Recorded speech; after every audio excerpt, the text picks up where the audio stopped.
Bienvenue sur Exploratrice de rêves lucides.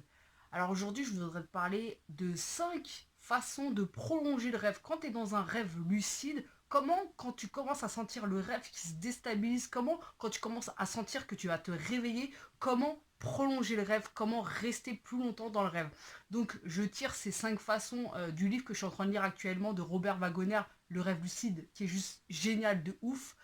Donc la première façon, de rester plus longtemps dans le rêve, c'est une façon que j'utilise beaucoup, c'est tout simplement de regarder ses mains. Quand tu commences à voir le rêve qui se déstabilise, qui grésille un peu, moi, ce qui m'arrive très souvent, c'est que genre le rêve il commence à être un peu à grésiller, tu vois, un peu comme un poste de télé qui commence à sauter. Et là je sais qu'en fait le rêve il est en train de se déstabiliser, ou alors tout simplement je ressens que je suis en train de me réveiller comme si j'étais aspiré, comme si j'étais attiré, comme ça j'étais en profondeur et comme si je revenais à la surface. Donc là je sais que je vais me réveiller, et le fait de regarder mes mains, c'est pas tant pour faire un test de réalité, mais le fait de te focaliser sur tes mains en fait, ça va te permettre de te réancrer dans le rêve. Tout simplement, c'est la focalisation sur un élément qui te maintient dans le rêve. Donc ça, c'est une technique que justement Carlos Castaneda utilise beaucoup. Ce gars-là, c'est un anthropologue qui a été initié au chamanisme par un chaman qui s'appelle Don Juan, et donc au rêve lucide. Et c'est justement son chaman, donc Don Juan, qui préconisait à Carlos Castaneda de regarder constamment ses mains en rêve. Donc c'est vraiment une façon de prolonger le rêve qui est utilisée par beaucoup de rêveurs lucides. Ensuite, donc, première façon, regarder ses mains. Ensuite, deuxième façon, là, cette fois-ci, c'est Stéphane Laberge qui parle beaucoup de cette façon de prolonger le rêve, c'est de tourner sur soi-même. Alors, tourner sur soi-même, moi, j'ai dû le faire quelques fois, pas spécialement pour prolonger le rêve.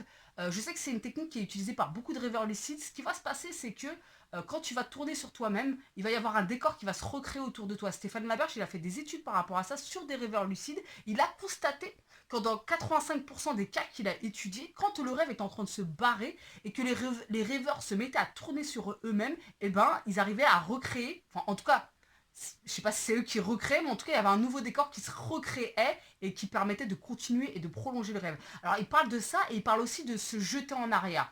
Se jeter en arrière, donc du coup ça ferait 6 façons de prolonger le rêve. Se jeter en arrière, ça c'est un truc dont on va beaucoup parler en commentaire, mais pour, comment dire, pour faire une sortie de corps. Genre, t'es en rêve lucide et tu peux sortir de ton corps en te balançant en arrière. J'avoue que je ne sais pas si c'est possible. J'ai déjà tenté de me balancer en arrière, ça a donné des trucs assez spéciaux, type genre je tombe dans le noir onirique, des trucs comme ça.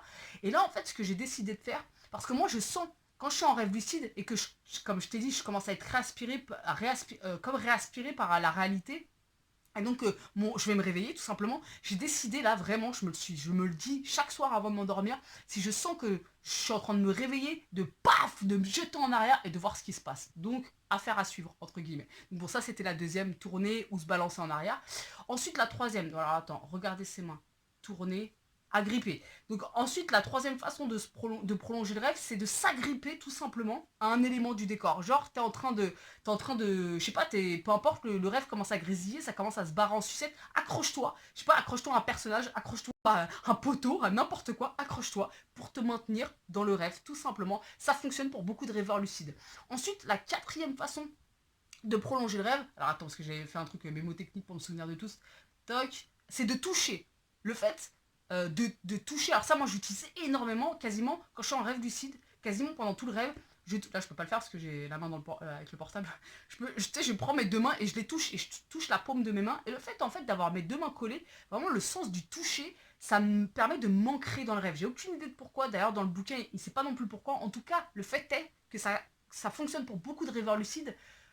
Quand le décor est en train de se barrer, de toucher. Alors là, il ne s'agit pas forcément de s'agripper, il s'agit juste d'utiliser le sens du toucher, de toucher quelque chose. Je le fais aussi souvent et tu peux le faire aussi en, comment dire, en attrapant mes vêtements. Simplement le fait de toucher ces vêtements, le textile, pour une raison ou pour une autre, je ne sais pas, ça me maintient dans le rêve. Vraiment, c'est le sens du toucher. Ensuite, donc ça c'était quoi? Ça c'était le quatrième. Alors attends, c'était regarder ses mains. Ok. Ensuite, c'était tourner comme ça. Ensuite, c'est s'agripper, toucher. Et voilà. Et la cinquième façon de prolonger le rêve, c'est, ça on en a déjà aussi beaucoup parlé, c'est de fermer les yeux. Parce qu'en fait, quand tu fermes les yeux, ce qui se passe, quand tu fermes les yeux et que tu rouvres tes yeux, il y a un nouveau décor qui se recrée. Donc, si tu sens le rêve qui se barre, ou si tu sens que tu vas te réveiller, fermer les yeux et les réouvrir, ça peut permettre d'avoir un nouveau décor qui s'est créé et donc de prolonger le rêve plus longtemps. C'est aussi des techniques qui sont à utiliser si par exemple tu te retrouves dans le fameux noir onirique, c'est-à-dire que c'est un noir qui survient souvent entre deux rêves, le temps de laisser le rêve, un nouveau rêve se recréer. Donc voilà 5 façons possibles de prolonger le rêve.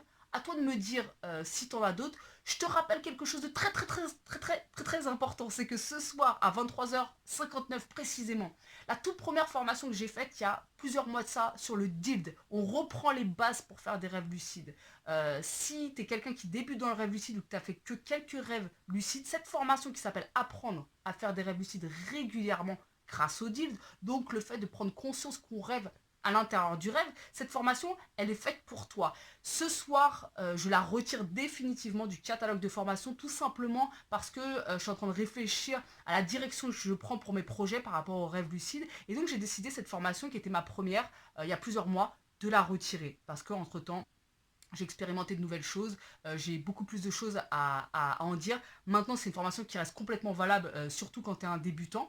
Donc, je t'invite vraiment à aller checker, elle est à moins 50%, elle est vraiment pas chère jusqu'à ce soir. Si ça t'intéresse, prends-la maintenant, après c'est terminé. Bien sûr, tu peux aussi aller checker les autres formations, j'en ai une sur le Dild, sur Mild, pardon, et sur le Wild. Voilà, à toi d'aller checker tout ça, vois ce qui te convient.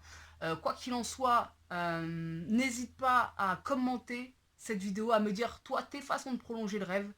Et puis bah, on se retrouve demain pour un conte de rêve, je crois. Voilà, ciao.